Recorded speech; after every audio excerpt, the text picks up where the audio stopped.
युवान् एषवा परिचनस्य काल आगता हिमालयस्य रक्षणे समुद्यता सर्वथा अयं सखा पुरातन अस्य भारतस्य विद्यते स्वकर्मणि परिवर्तितुं कदापि नैव खिद्यते स्वकर्मणि परिवर्तितुं कदापि नैव खिद्यते।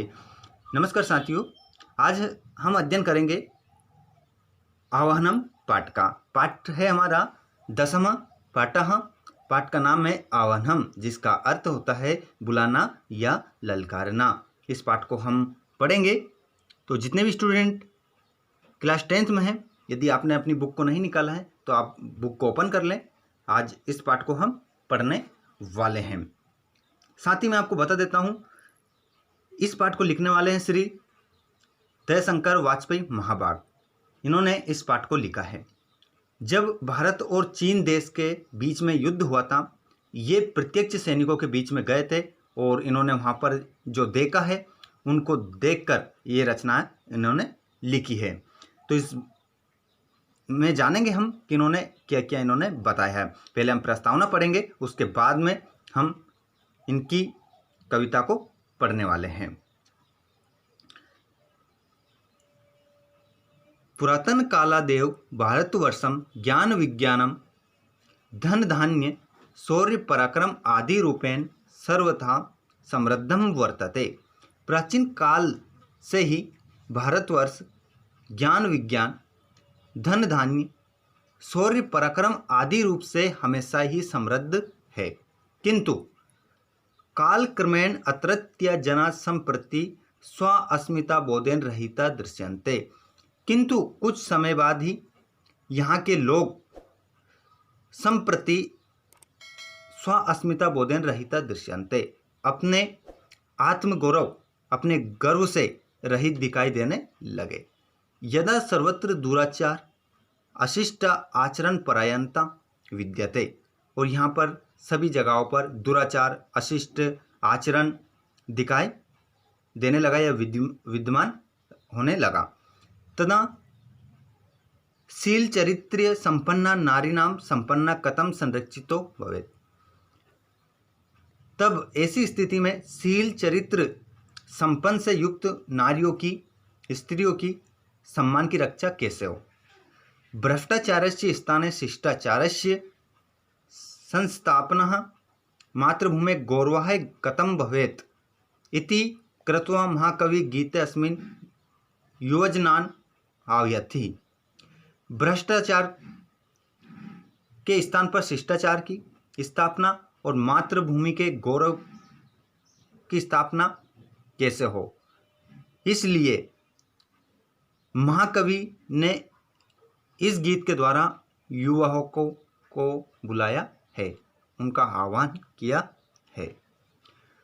आह्वानम इत्येत गीतम आसु कविना प्रज्ञाचक्षुषा व्याकरण साहित्य आचार्येन पंडित श्री दयाशंकर वाजपेयी महाभागेन भारत चीन देशयोः मध्ये संजाते युद्धे रणभूमिं गत्वा सैनिकै सह प्रत्यक्ष चर्चा कृत्वा विरचितम्।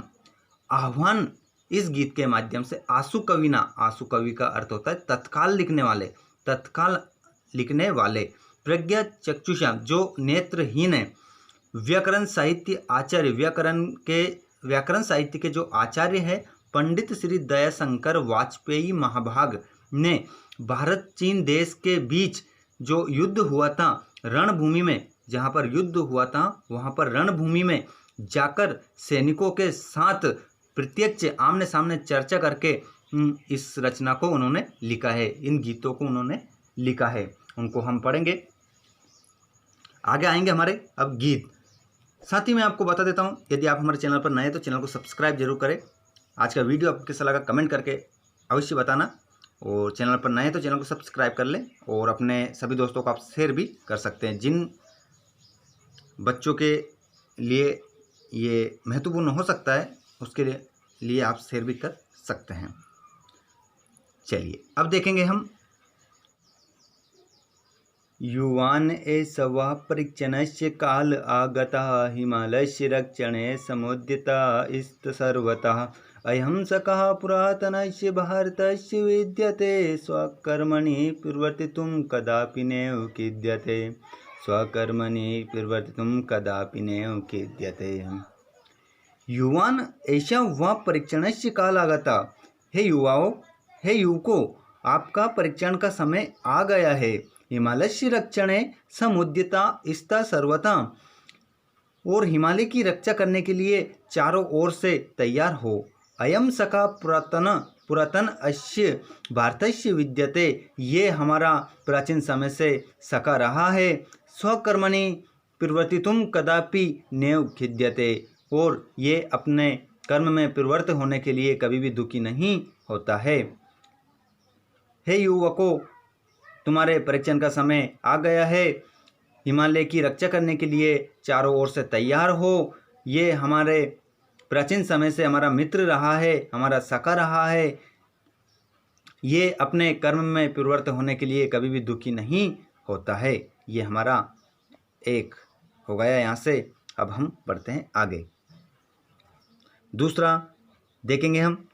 अकर्व गर्व वृत्ति नारी नात्रयेण वेक्षितं सहक्षण तक्षचन्तु तक्षिराशितोद्रतं यथा चमावसा वयं तथैव रोषपूरिता तथैव शील संस्कृतास्तथा प्रसिद्धि शूरता यथैव शील संस्कृतास्तथा प्रसिद्धि शूरता।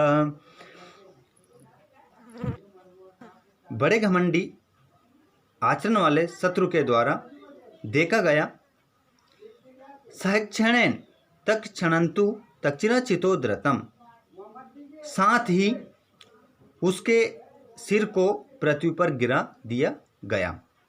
यथा क्षमा वसा वयम तथैव रोष पूरिता, जैसी हम में क्षमाशीलता है वैसे ही हम क्रोध से भरे हुए भी है। यथैव शील संस्कृता स्थिता प्रसिद्ध शूरता, जैसी हमें शील संस्कृति है वैसी हमें प्रसिद्ध बहादुरी भी है। बड़े घमंडी शत्रु के द्वारा जब देखा गया, जो बड़े घमंडी शत्रु के द्वारा जो आचरण देखा गया, उसी क्षण उसके सिर को पृथ्वी पर गिरा दिया गया। जैसी हम में क्षमाशीलता है वैसे ही हम क्रोध से भरे हुए भी हैं। यथैव शील संस्कृतता प्रसिद्ध शूरता, जैसी हमें शील संस्कृति है वैसी हमें प्रसिद्ध बहादुरी भी है। इसका अर्थ था। पुरातनम स्वपुरुषम स्मरन्तु वीरबन्धवा अशेषतां प्रायन्तु शत्रु अद्य पाप सिन्धवा निज प्रवञ्जना बलं सम आपनवन्तु ते दूतं यतः विहाय कूटनीतिम आचरन्तु ते अद्भुतम। अर्थात पुरातनम स्वपुरुषम स्मरन्तु वीर बंधुआ, हे वीर बंधुओं, अपने पुरुषत्व को याद करो, अपने प्राचीन पुरुषत्व को याद करो। अशेषताम प्रायन्तु शत्रु अद्य पाप सिंधुआ, इस पाप रूपी समुद्र को समाप्त कर इन शत्रुओं का विनाश करो, इन शत्रुओं को समाप्त करो, ये पाप रूपी समुद्र को समाप्त करो। निज प्रवंजना फलम सम आपनवन्तु ते द्रुतम, और ये सभी शत्रु इस पाप रूपी समुद्र में समाप्त हो जाए और अपने ये फल को प्राप्त करें। यथा विहाय कूटनीतिम आचरन्तु ते अद्भुतम, और अपने इस कूटनीति के आचरण को छोड़कर एक अद्भुत आचरण ये करें। अर्थात हे वीर बंधुओं, अपने प्राचीन पुरुषत्व को याद करो और इन शत्रुओं को नष्ट कर इस पाप रूपी समुद्र में भेजो। इन शत्रुओं को समाप्त कर पाप रूपी समुद्र में भेजो, जिससे वे अपने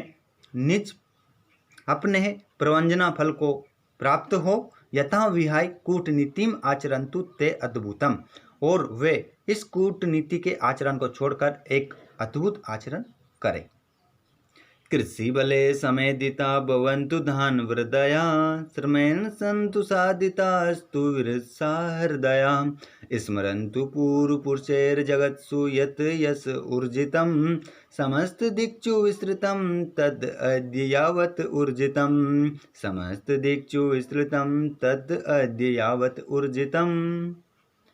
अर्थात कृषि बले समयदिता भवन्तु धान वृद्धयः, किसानों के द्वारा धान्य में वृद्धि हो, किसानों के द्वारा धान्य की वृद्धि हो। श्रमेण संतु साधिता अस्तु वीर सा हृदया, श्रम के द्वारा पराक्रम और उत्साह की वृद्धि हो। स्मरन्तु पूर्व पुरुषैर जगत्सु यत् यश अर्जितम समस्त दिक्चु विस्तृतम तद अद्य यावत् ऊर्जितम। अपने जो पूर्वज हैं उनके तेजस्वितापूर्ण यश को याद करो जो उन्होंने चारों दिशाओं में फैलाया था, आज तुम उसे याद करो। तो कवि कहते हैं कि किसानों के द्वारा धान्य की वृद्धि हो और श्रम से पराक्रम और उत्साह की वृद्धि हो। स्मरन्तु पूर्व पुरुषैर जगत्सु यत् यशो अर्जितम समस्त दिक्चु विस्तृतम तद अद्य यावत् ऊर्जितम। और कहते हैं तुम अपने पूर्वजों के तेजस्वितापूर्ण यश को याद करो जो उन्होंने पूरे संसार में चारों दिशाओं में फैलाया था, तुम उसे आज याद करो, ऐसा कवि कहते हैं। चलिए बढ़ते हम हमारे अगले। वयं तु सत्यनिष्ठया स्वदेश रक्षण उद्यता प्रवञ्जन एक दक्ष शत्रुपक्षत क्षण व्रता नदीषु सन्तु यन्त्रयान लोह मार्ग सेतवा अरात्निवृत्तिं स्मरन्तु भारतीय कैतवा। हम तो अपनी इच्छा से, हम तो सत्यनिष्ठा से देश की रक्षा करने के लिए तैयार हैं। एकमात्र छल कपट से निपुण शत्रुओं को मारने का हमने व्रत धारण कर लिया है। नदियों में मशीनों के द्वारा लोहे की पटरी पर चलने वाले वाहन हो और आरात निवृत्तिम स्मरन्तु भारतीय केतुआ, शत्रुओं को सब ओर से पकड़कर मारकर भारतीय ध्वज लहराएंगे। क्या करेंगे? उन शत्रुओं को पकड़कर और उनको मारकर भारतीय ध्वजा को हम लहराएंगे, ऐसा उन्होंने लिखा है। चलिए अब बढ़ते हैं हम हमारे नेक्स्ट और लास्ट की ओर। अये वशिष्ठ याज्ञवल्क्य गौतम अत्रि वंशजा तथैव चंद्रपावका अन्यवायतल्लजा भवस्य जीवितेषु हन्त किं नदन्ति दैत्यवाः कदा प्रदर्शयिष्यते द्विषां बलं बलैश्यवाः कदा प्रदर्शिष्यते द्विषां बलं बलैश्यवाः। हम वशिष्ठ याज्ञवल्क्य गौतम अत्रि के वंशज तथैव सूर्य चंद्र पावकान वायतल्लजा, और हम सूर्य चंद्र और अग्नि के कुल में उत्पन्न हुए हैं जो कि श्रेष्ठ कुल है। बहुसु जीवितेषु हन्ता किम नदन्ति दैत्याः, हम सब जीवित रहते हुए भी, हम सबके जीवित रहते हुए भी जो हमारे शत्रु हैं, जो लुटेरे हैं, दस्याव का अर्थ होता है लुटेरे, जो लुटेरे हैं वो क्या बड़बड़ा रहे हैं। हम सबके जीवित होते हुए भी जो लुटेरे हैं वो क्या बड़बड़ा रहे हैं। कदा प्रदर्शिष्यते द्विषां फलं बलैश्यवा, तुम अपने बल का फल उन लोगों को कब दिखाओगे, ऐसा कवि कहते हैं कि तुम जब हमारे जीवित रहते हुए भी ये जो लुटेरे हैं ये क्या बड़बड़ा रहे हैं, अब वो समय आ गया है जब तुम्हें अपने बल का फल इन्हें दिखाना है। अर्थात हम सब वशिष्ठ याज्ञवल्क्य गौतम अत्रि के वंशज हैं और सूर्य चंद्र और अग्नि के कुल में हम उत्पन्न हुए हैं जो कि श्रेष्ठ कुल है। हम सब के जीवित रहते हुए भी जो लुटेरे हैं ये क्या बड़बड़ा रहे हैं। अब तुम्हारे बल का फल दिखाने का समय आ गया है, तुम्हारे बल का समय आ गया है कि तुम्हें अपना बल दिखाना है, तो तुम उस बल को कब दिखाओगे, ऐसा कवि ने इन पंक्तियों के माध्यम से कहा है। साथियों, ये हमने आज इस अध्याय को समाप्त कर लिया है। जो हमारा 10वां पाठा था उसको हमने पढ़ लिया है। अब मिलते हैं हम अगले अध्याय में। अगले अध्याय को हम पढ़ेंगे, पाठ हमारा 11 हम पढ़ेंगे अगले अध्याय में। तो साथियों, आज का वीडियो आपको कैसा लगा हमें कमेंट करके अवश्य बताएं। यदि वीडियो अच्छा लगा तो लाइक और अपने सभी मित्रों को शेयर कर दें आप, और चैनल पर नए हैं तो चैनल को सब्सक्राइब करके घंटी के बटन को आप दबा लें। मिलते हैं हम अगले वीडियो में। नमो नमः।